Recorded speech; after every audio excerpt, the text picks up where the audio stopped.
So we'll jump right in. So it's been posted just like the Xbox news. PS5 could potentially basically have backwards compatibility all the way to PS1. They registered a patent for it. Yeah. That's the news that's out there. Doesn't mean they don't do anything. And it could just be that it can play digitally games from all of them. And this is what I imagine, which is probably what it is. Which is honestly, if you can, just like the Xbox One, which I have the more experience with, so don't shoot me, PS people. Oh. But like all of my Xbox 360 live games I downloaded transferred to my Xbox One, and once it become backwards compatible, it's not like I have to rebuy them. So if all my PS3 games that I bought on the PS Network just transfers to PS5, I'm fine with that. If I have to rebuy all my shit from PS4 and PS3 on the PS5, that would piss me off. But these companies, PlayStation, Xbox, have always been better with their services, and it's a consistent service. It's not like Nintendo is going to make you rebuy the same goddamn Tecmo Super Bowl every goddamn time you buy a console. Right. So, I'm fine with it. I know some people would probably really love just having their CDs, and the technology is really cheap, so they could. I'd say, just like a lot of things I say, don't get your hopes up here. Just at a minimum, expect digital ability to do all of them. And if you get the ability to do others, that's a bonus. Yeah. I say if Sony wants to have a selling point for the PS5 at launch, do that. Put an optical drive in there. Yeah. Let people put their discs and have it do what the PS3 did with PS1 games and PS2 for the first gen. Yeah. And just download an emulated version to the console. That's right. And, but the CD is basically your CD key, and you can play your game.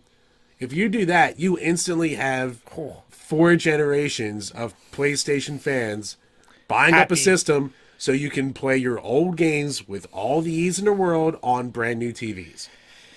Even without having any games at launch, I think that could be a system seller. Dude, absolutely. And I think... And you could, 2 years down the line, re-release a system with no optical drive and just have it all digital. Whatever.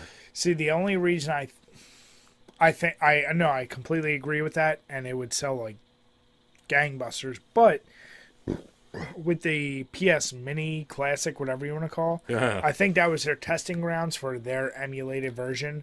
So maybe that's kind of what you're getting in your PS5. See, I will disagree there. I just think that was a cash grab. How about this? Would you be more happy if you had the ability do your optical drive? Or what if they came out the bat and said, fuck these classic editions, built into the PS5, all those PS1 mini classic games, PS2 classic games, like if they did those 2 generations and just already had pre-loaded into your PS5 60 games that were all classics and said you can automatically play them on top of PS5 games, which one would be a bigger selling point for you? That would be bigger. What I would actually personally love to see more than anything, which... It's not getting TurboGrafx. No, obviously. would be almost like a built-in IR kind of scanner for barcodes. Not built in as like for a phone. Your old games. Yeah. Yeah. Just scan the barcode on the game that you have. So you can get the digital copy. Some way to scan the disc for people that didn't keep their jewel cases. Yeah. So you could just have a digital copy come up on your system. I think that would be because you save money not putting optical drives in there, but you still have the ability for all the backwards compatibility. I would like that too. But you still didn't answer my motherfucking question. God damn it. I gave you 2 options, Jim, and then you got greedy and like, oh, I want to do this. I went with the smartest route, but... So what would you rather? A system that's your new gen system, preloaded with the most classic of PS1 and PS2 era, or the ability to actually load in your PS1 and PS2 games? Personally, for me, I'd like to be able to load it in. Okay. I mean, yeah, my library, the heaviest... Especially because of the fact that the libraries for the PS1 and the PS2 are so big. Like, there's going to be gems for people that just never make it on there. Yeah. Oh, for sure. So... Which is not that much different from the digital stores now. Yeah. But I'm just saying, if you really want to draw people in, especially old collectors... That's the way to go. Or for the fact of how, how many people out there are YouTubers or Twitch streamers and crap like that now. That can't play, yeah. Yeah. It'll be the easiest goddamn way for 4 generations of games for people to be playing them, showing them off, blah, blah, blah, blah, yeah. and saying, I'm doing this on my PS5 very easily. if you want to do this too, buy a PS5. Yeah. So let us know what you think. Either way, I think that's a great idea.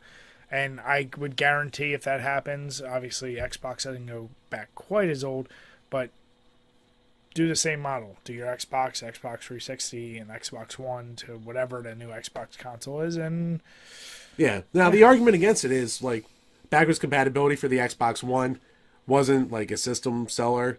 It also came too late, and the Xbox doesn't have exclusives anyway that people want to buy. yeah. So it's not like it's going to be... I think if you do it at launch, it could help.